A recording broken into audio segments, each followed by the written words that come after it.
Et en ce qui concerne nos dépenses, enfin, j'ai fini aussi avec le FCTVA. Donc le FCTVA, on aura moins que ce qui était prévu, 152 755 euros, puisque avec la réforme du FCTVA en 2021, il y a des dépenses qui auparavant étaient éligibles, qui ne le sont plus pour 2022-2023. Le gouvernement s'est rendu compte qu'il y avait manifestement une petite erreur, et donc à partir de 2024, ils ont considéré que ces dépenses étaient à nouveau éligibles.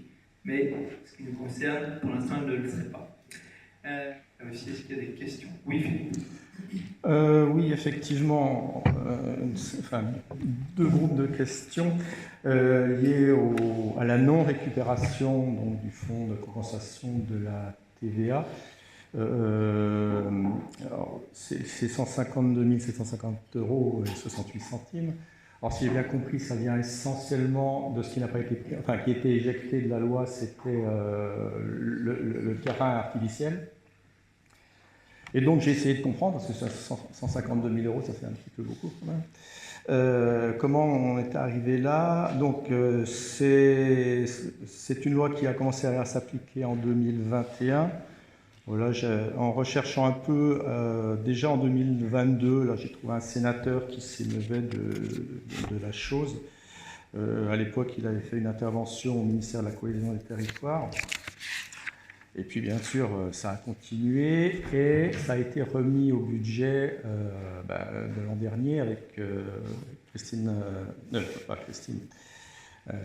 notre ex-premier ministre, et donc qui a réintégré les travaux qui nous concernent en l'occurrence.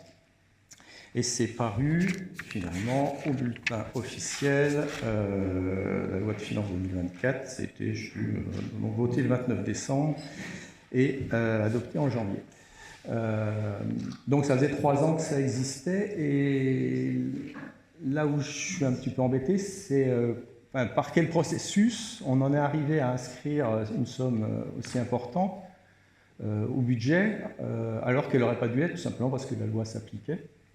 Donc ça, c'est la première question, parce que quant à faire, essayons s'il y a eu un souci de ne pas le récupérer à l'avenir.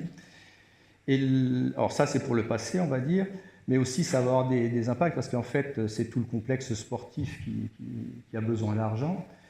Et donc cet argent, ces 152 000 euros, là, aurait pu être largement réutilisé pour le gymnase. Et du coup, si on pouvait faire un petit point, puisque le gymnase, j'ai bien compris, les 2 assureurs sont passés, qu'est-ce qu'on peut espérer avoir au niveau d'assurance? Qu'est-ce qu'on peut espérer avoir au niveau de financement? Et qu'est-ce qu'on va financer finalement? Est-ce qu'on financera une rénovation, une reconstruction avec un calendrier? Donc 2 questions, une sur le passé, qui, comment, et puis une sur l'avenir, comment est-ce qu'on va pouvoir s'en sortir avec notre gymnase à restaurer ou à reconstruire? Alors pour le FCTVA, donc le FCTVA, on le perçoit à N+2.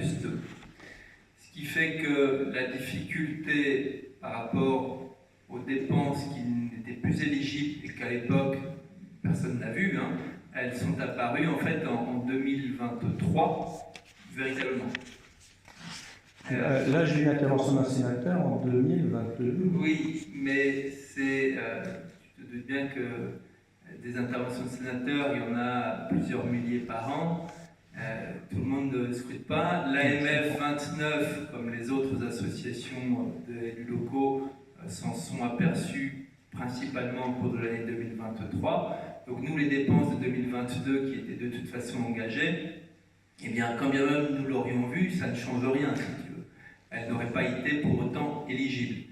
Nous avions dans ce qu'on reverse, l'État qu'on transmet à l'administration fiscale chaque année pour le calcul du FCTVA, eh bien on a intégré, parce que nous pensions que c'était des dépenses éligibles, donc on l'a intégré dans l'État, et quand l'administration fiscale et les services de l'État vérifient, c'est là où ils retraitent. Ils disent non, là je ne suis pas d'accord.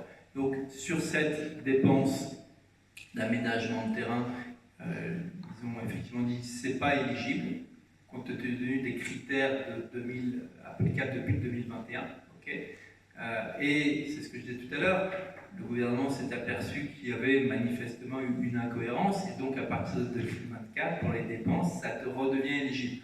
Donc là, en fait, on n'est pas la seule collectivité concernée dans le secteur, il y a notamment plus années. Et donc, on a préparé un courrier à destination des parlementaires pour les sensibiliser sur cette situation, de manière à ce que, par un autre biais, le cas échéant, eh bien, les communes qui viendraient être pénalisées pour ces 2 années puissent être compensées.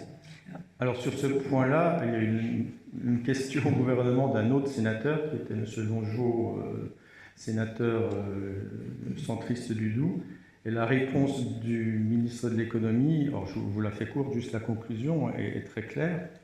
Donc c'était d'une façon ou d'une autre de récupérer le sou.